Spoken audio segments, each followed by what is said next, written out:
So yeah, I feel like last year's presentation has been plugged so much. What's the point? So yeah, my name is Kunal Pandya. I work for a company called UserZoom, and I'm responsible for the global revenue enablement function there. I saw a really great quote on LinkedIn yesterday, which said something along the lines of, if people are agreeing with what you're saying, it's not truly thought leadership. Right? So I've got some truth bombs in this presentation today. I've got some perhaps unpopular opinions as well. So if on that slide all I'm saying is you're wrong, you're wrong, you're wrong, then yay, it's thought leadership. We're doing it. And we're going to talk about transforming sales enablement into a strategic business driver. But I guess the key question at this point is, well, why?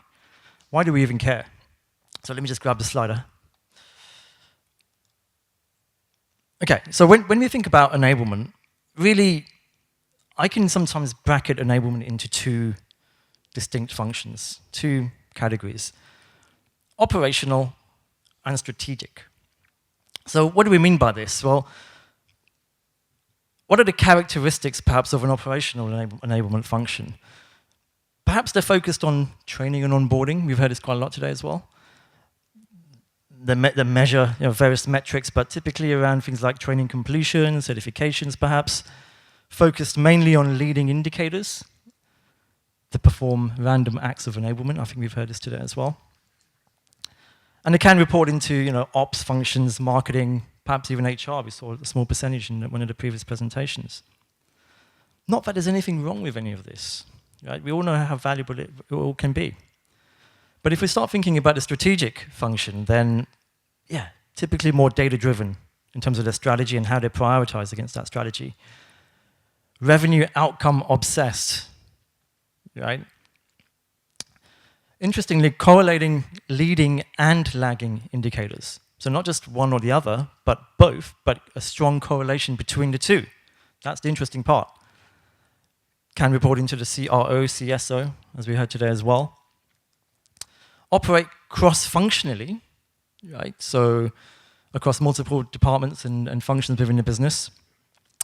And importantly, visibly aligned to business strategy. And I use the word visibly intentionally there. So what do I mean by that? Because we might be doing a strategic function when it comes to enablement.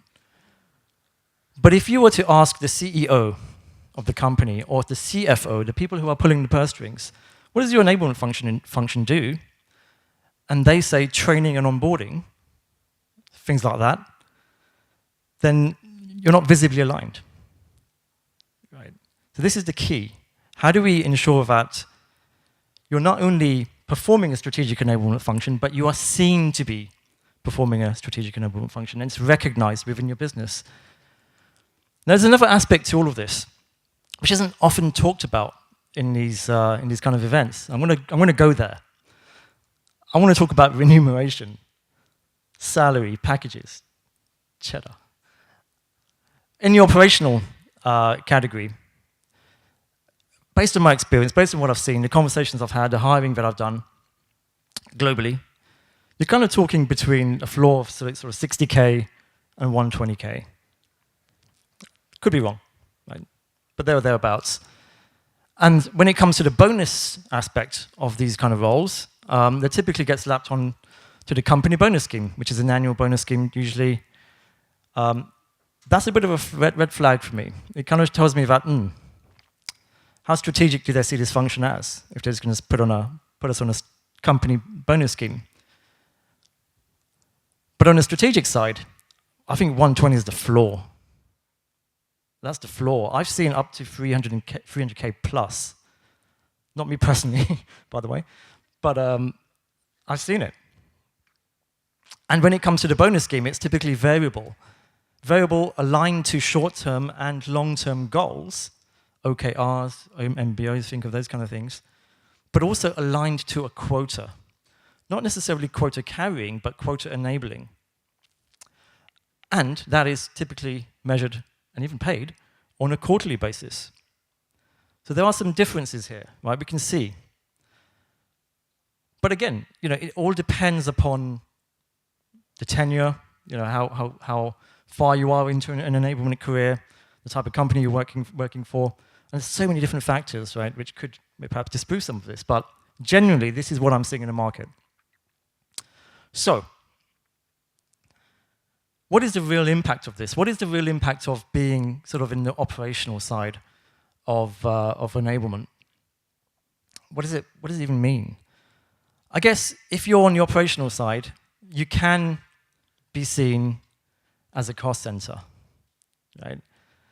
And if you're seen as a cost center, yeah, lots of departments are cost centers. But wait for it. If you're seen as a cost center, then here's the problem. It's happening.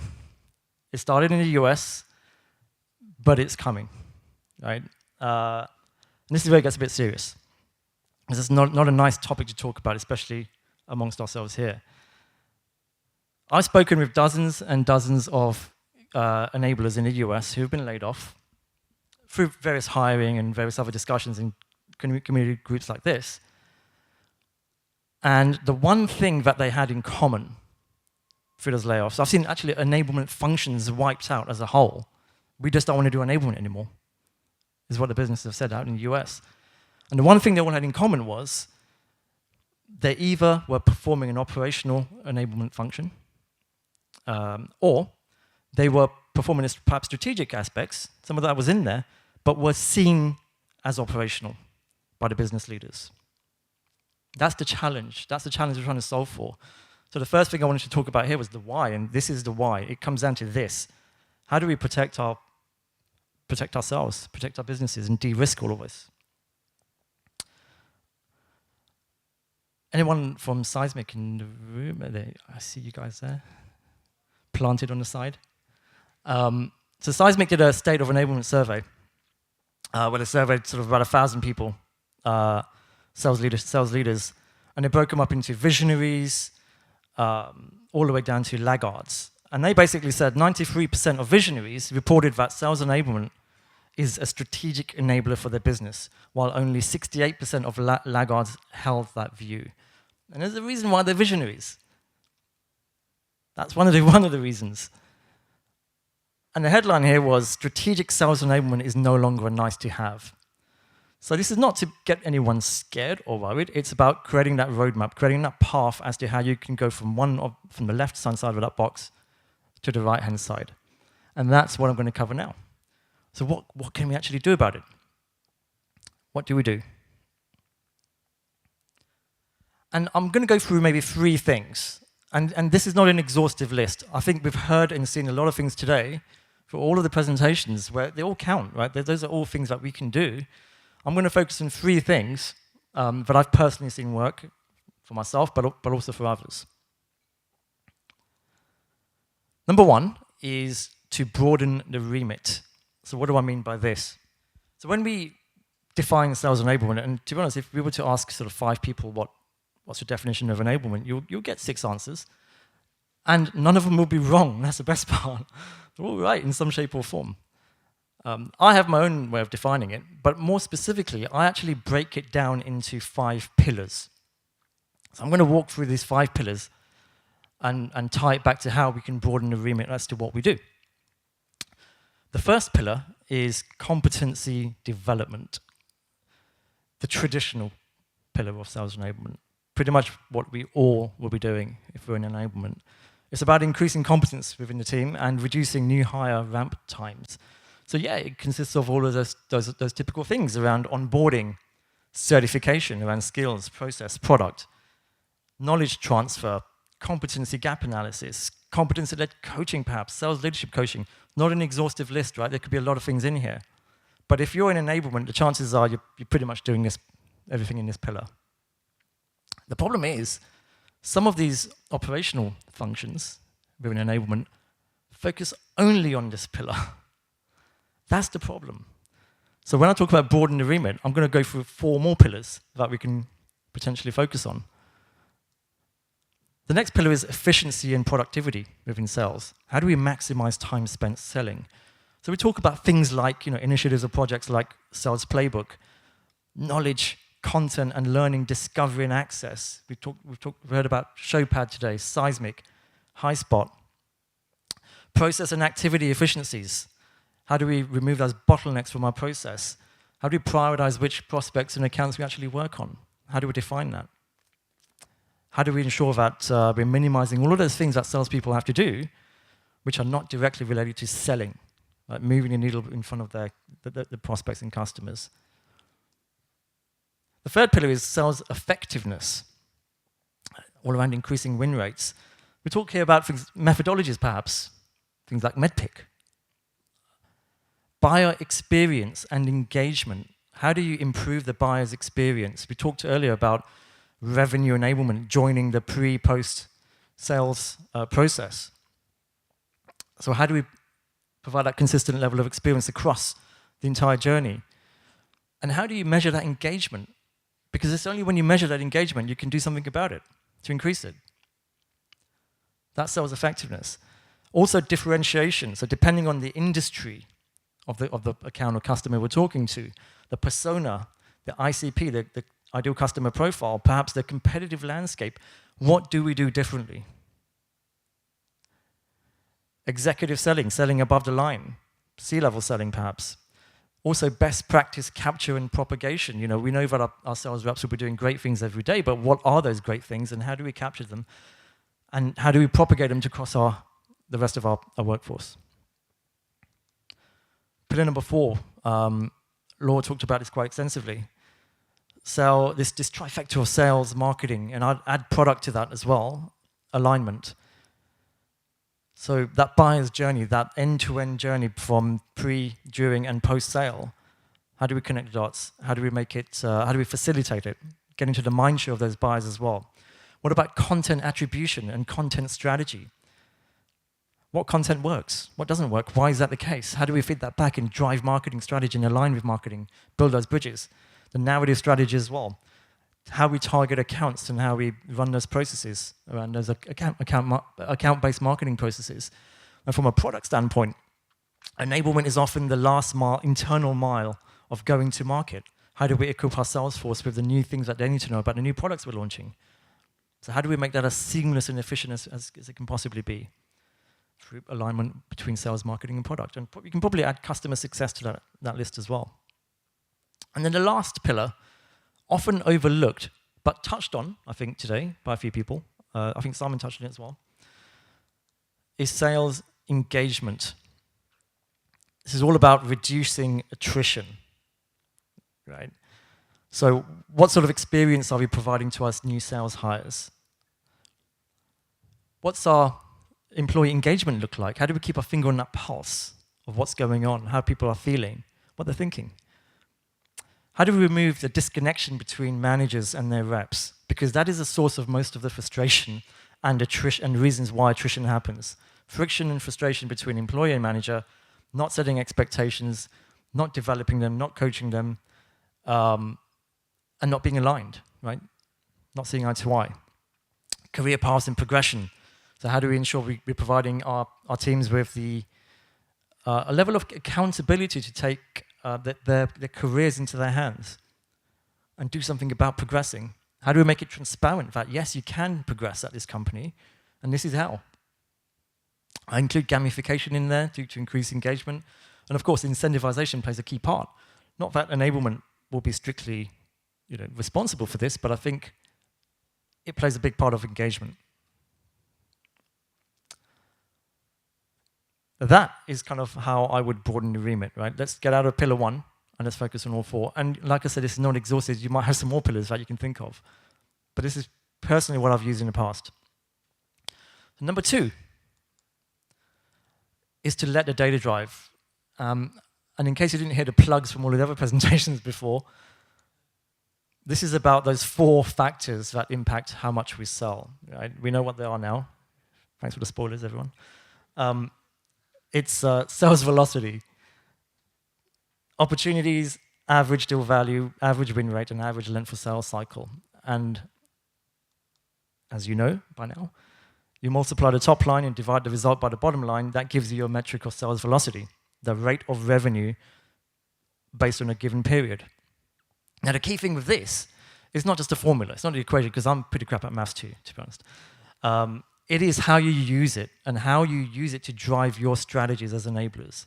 Because if we put some numbers behind this, we know that if we were to increase our opportunities by 20%, average deal value by 15%, 15% on win rate as well, and decrease sales cycle by 12%, that's an 80%, almost an 80% year-on-year growth in terms of revenue with those small incremental gains. So from an enablement perspective, what are we doing to drive those levers? That's how we see it. Think of them as levers.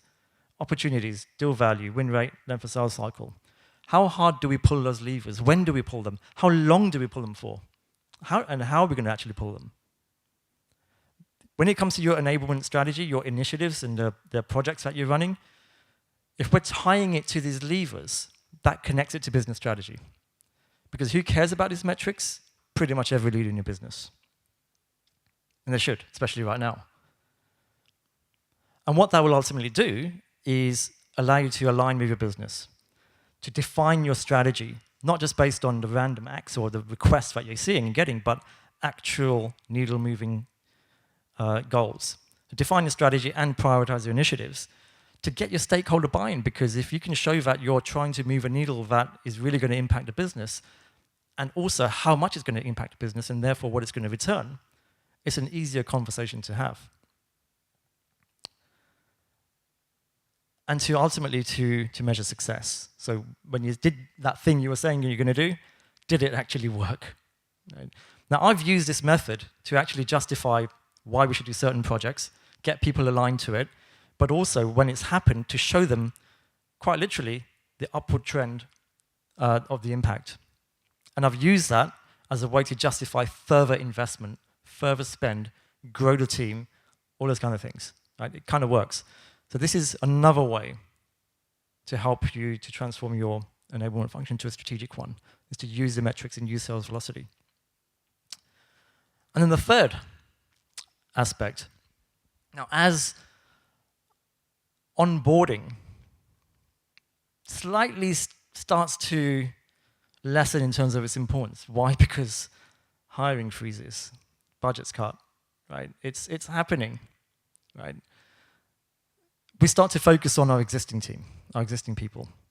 How do we optimize the performance of this team? And when we think about our sales force, in 2023, they're not going to be at the level we thought they would be at the start of this year.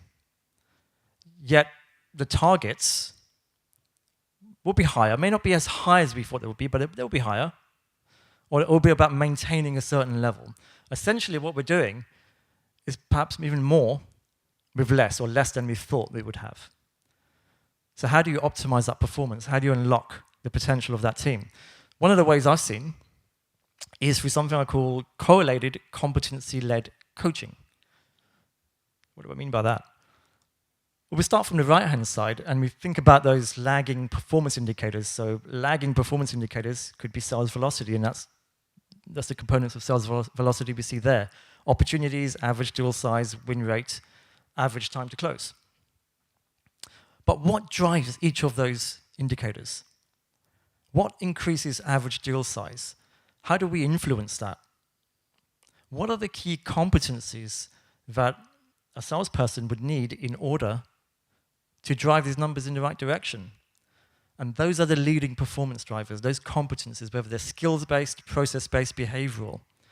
Essentially what we're doing at this point is uncovering the strengths of your sales team, as well as the gaps. And it's those gaps, if you can tie it to one of these, or perhaps more of these metrics, what you're suddenly doing is understanding what you could do in order to drive these numbers up. And what is it that we can do? It's either your enablement strategy or manager-led coaching. You're kind of almost palming off to the managers a little bit here. But what we're essentially saying here is, once we uncover these gaps, what level of coaching and development can we provide to our reps to bridge those gaps, to eliminate them? Right? So it starts with the metrics. What are the key drivers of those metrics, and how do we coach against them? So that we're not doing random acts of enablement anymore. We are targeting our coaching based on the right time, the right person, in the right way.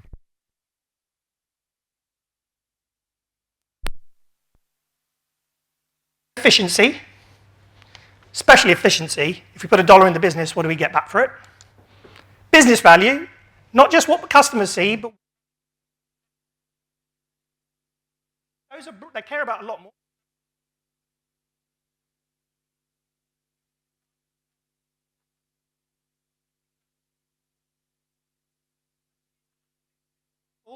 We drive.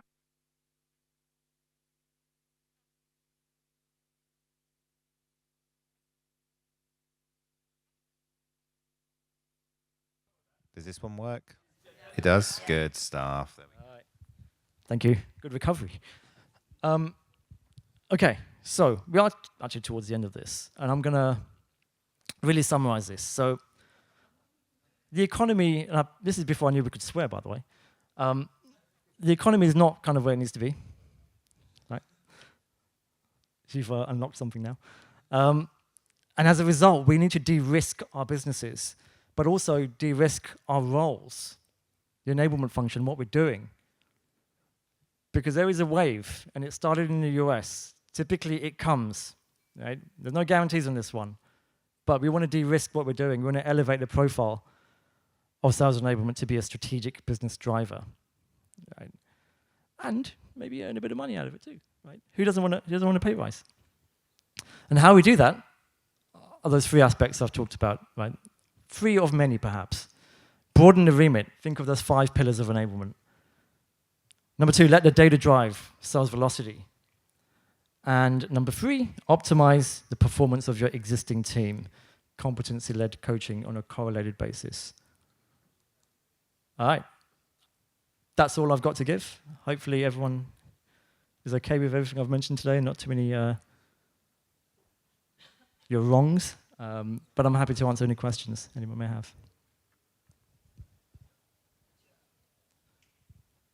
Yeah, Simon, you got a question? Sam, sorry.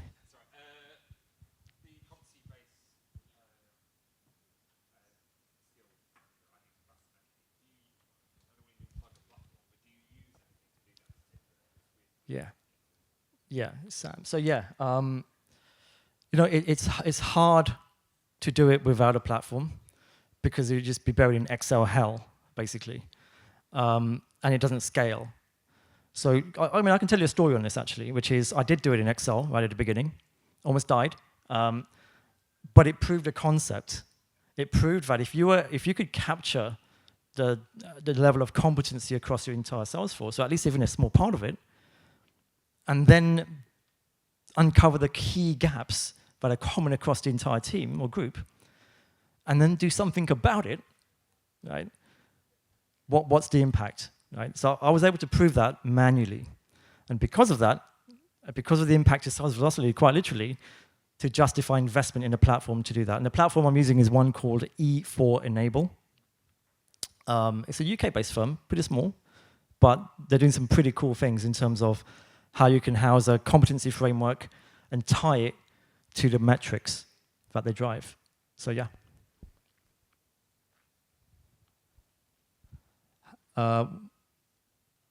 So that was the first question. How do you disengage with the operational to make time for the strategic? Okay. How do you disengage from the operational work to disengage from disengage with the operation to make time for the strategic? It's such a good question because we sometimes can get stuck, right? We don't have enough bandwidth to cover everything, but we have to. The way I did it personally, there have been times when I've been a one-man show when it comes to enablement, and I've had to drop some of the operational aspects, prioritize what I do, and aim for the strategic in order to prove value and establish a level of credibility as well within the business, not just with your leadership, but with the sales teams as well. And if you can get past that one hurdle, then that helps to pave the way into the direction you need to go. So, yeah, it can be painful. I'm not saying this is going to happen overnight. It could take a year, right? It can do, but we have to make a start. We have to make a start.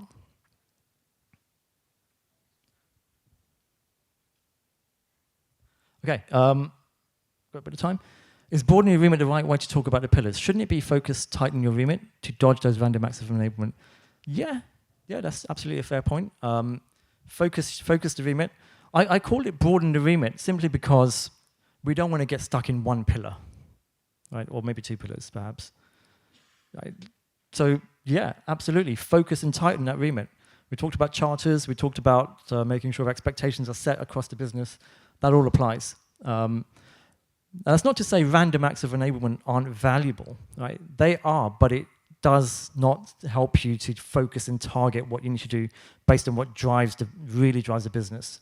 Right? You can get tied down to certain things which people just want because they feel they need it. Right? So, but yeah, absolutely right. I find the strategic, e.g. implementing MEDPIC, ends up becoming operational because it becomes about modules and certifications. How do we avoid that? I guess the message that I'm trying to deliver here is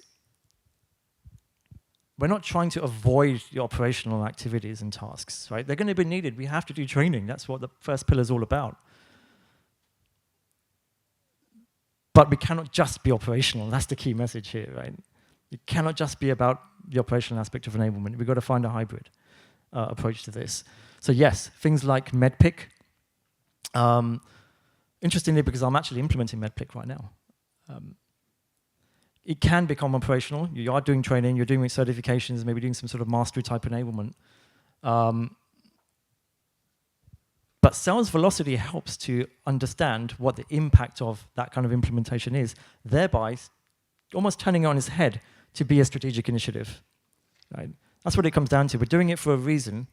What is that reason, and how do we paint a picture in that way? I think in one of the early presentations, somebody said around how do you market what we're doing? How do we shout about it? How do we create that buzz? How do we turn it into a strategic function and paint it that way? I think that's one of the ways. Right? Tied to the impact.